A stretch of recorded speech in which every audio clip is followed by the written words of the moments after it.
The Patriarch of the Ethiopian Orthodox Tewahedo Church, Abuna Merqorios, passes away. And Cuban ambassador dubs Ethiopia's national dialogue critical to move the country forward and achieve its prosperity plans.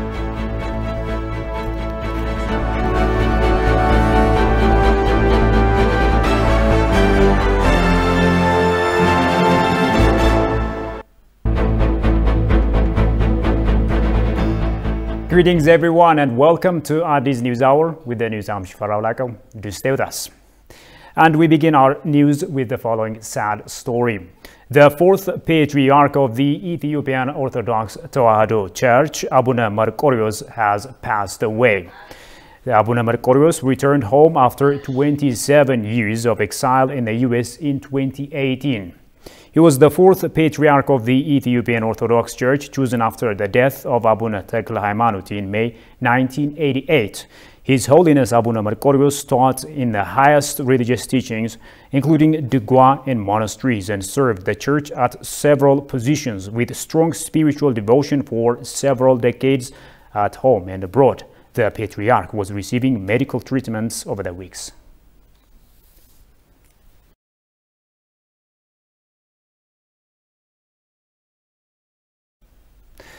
President Sahle-Work Zewde has extended condolences to Ethiopians on the loss of Patriarch of the Ethiopian Orthodox Tewahedo Church, His Holiness Abuna Merqorios. His Holiness Abuna Merqorios has gone to his Almighty God. I express my heartfelt condolences to his family and all Ethiopians. I was concerned about his health status after visiting him at a hospital yesterday. May God rest his soul in heaven, the president wrote on Facebook. Meanwhile, Prime Minister Abiy Ahmed has expressed condolences at the passing away of the fourth Patriarch of the Ethiopian Orthodox Tewahedo Church, His Holiness Abuna Merqorios. The Prime Minister disclosed that His Holiness the Patriarch played the major role for the reunification of the two synods of the Ethiopian Orthodox Tewahedo Church at home and abroad. He further said that the Patriarch was serving the nation with his prayers, adding that the death of His Holiness at this time is a great loss to the country. The funeral of His Holiness Abuna Merqorios will be held on March 13 at the Holy Trinity Cathedral in the capital, in attendance of religious leaders of sister churches and faithful from all over the world.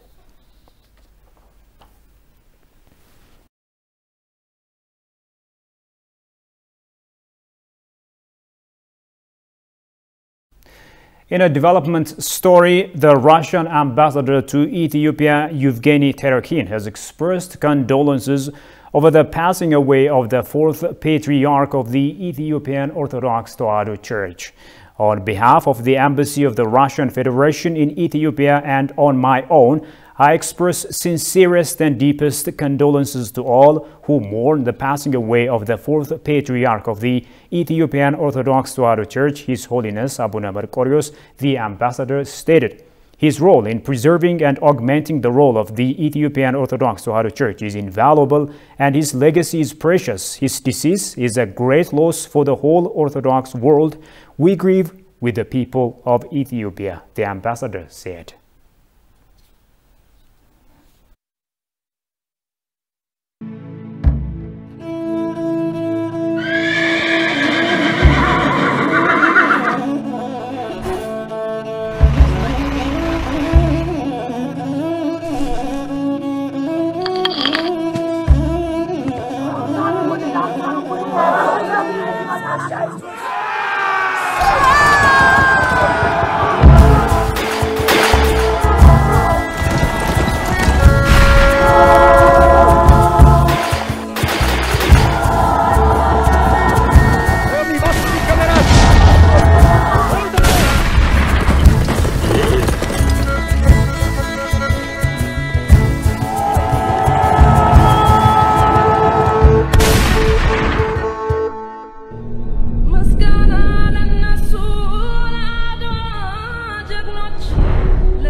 Welcome back. Now let's move to other stories. A photograph exhibition organized in connection with the 80th anniversary of the Ethiopian news agency ENA opened today in the presence of Prime Minister Abiy Ahmed. Over the last 8 decades, the Ethiopian news agency served as a news source for local and international events on Ethiopia. Among other things, the Ethiopian news agency has been producing documentary and feature films as well as multiple sets of publications that were distributed to various public and commercial media outlets in the country. The news agency is now marking its 80th anniversary with various events, including a photo exhibition. The exhibition, organized in the new premises of the Ethiopian news agency, depicts the 80 years of journey of the agency and other related activities.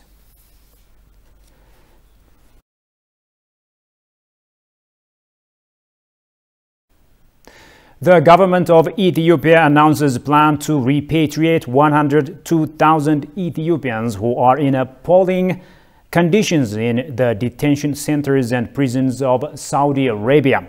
The National Committee established to return these Ethiopians has held discussion today in the presence of Deputy Prime Minister and Minister of Foreign Affairs Dammaqe Mokonnin, who is also the chair of the committee. The discussion that attracted several pertinent actors has focused on ways to return the Ethiopians to their home. The participants have exchanged views on the repatriation plan developed by the National Committee. Dammaqe said protecting the safety of Ethiopians living in foreign countries is the main focus of the government in its citizen-based diplomacy.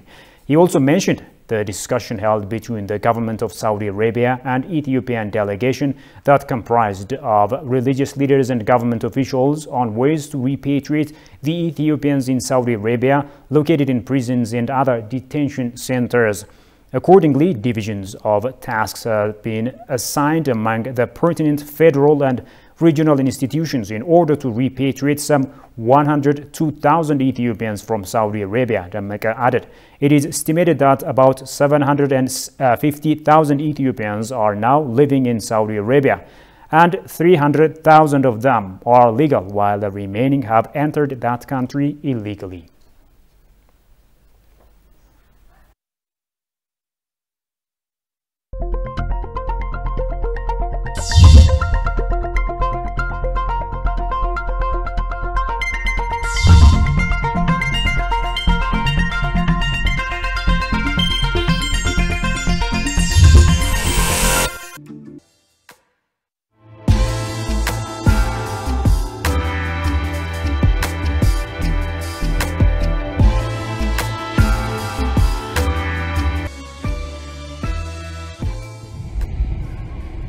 Hey everybody, behind me are the Adwa Mountains. If you've never heard of them, don't worry about it, but look it up.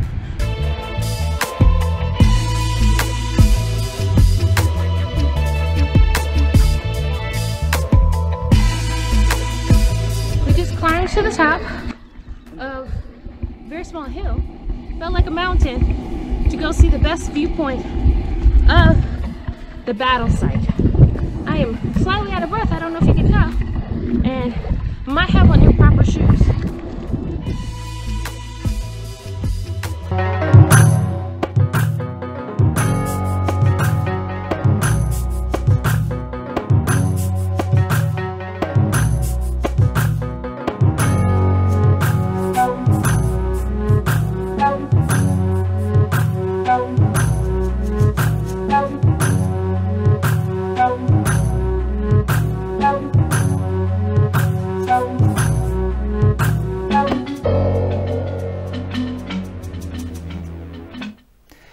You're still watching Addis News Hour.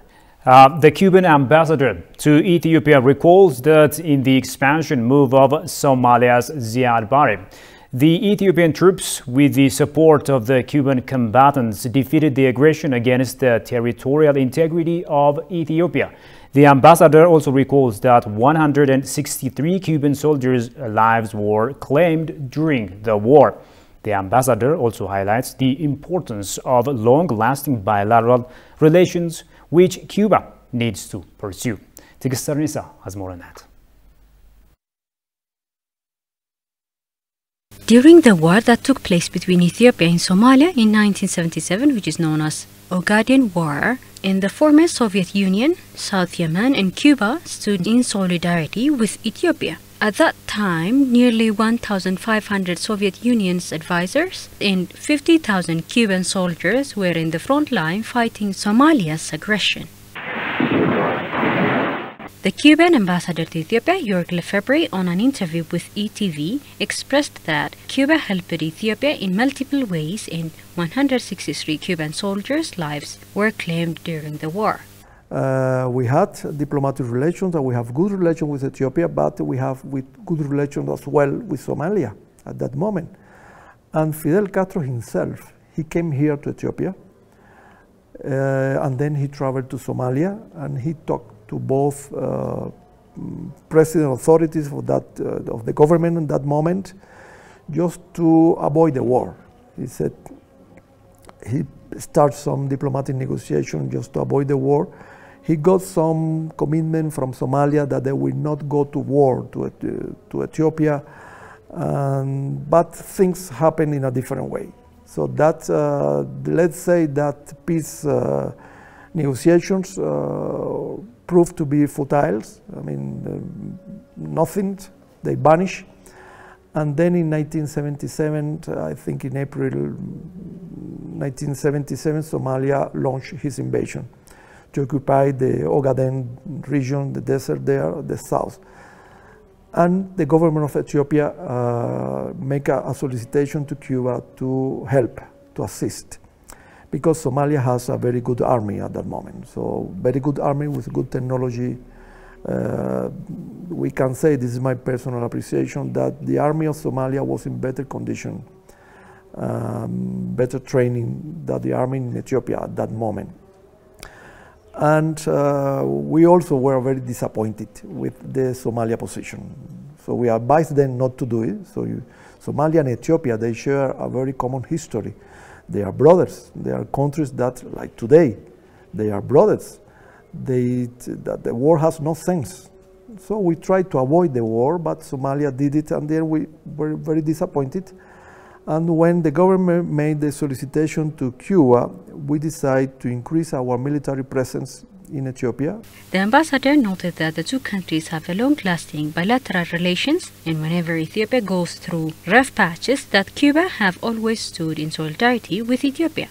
And also many families that they have lost their male representatives in that war. Many of those children, so they traveled to Cuba. We offered them to give them education in Cuba, to create a man able to help his country. And for that reason, more than 5,000 Ethiopians traveled to Cuba at a very early age. So it was popular in Cuba to find Africans or Ethiopians with 9, 10, 11 years old. They spend their primary education, and then they become doctors, teachers, engineers. So they, in many part of the science, I mean, all the branch of the science, they were graduated in Cuba. The ambassador is also critical of undertaking national dialogue in Ethiopia, as it is a means to move the country forward to achieve in its prosperity plans. I think it's very important what the initiative that the Prime Minister has launched about the national dialogue. We think that's the best way. So this is the best way. So you have differences.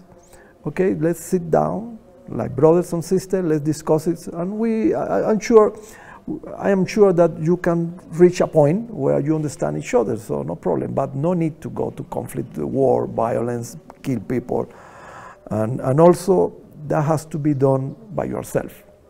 You can ask for an advice, but nobody has the right to intervene and to tell Ethiopia, do this and that. No.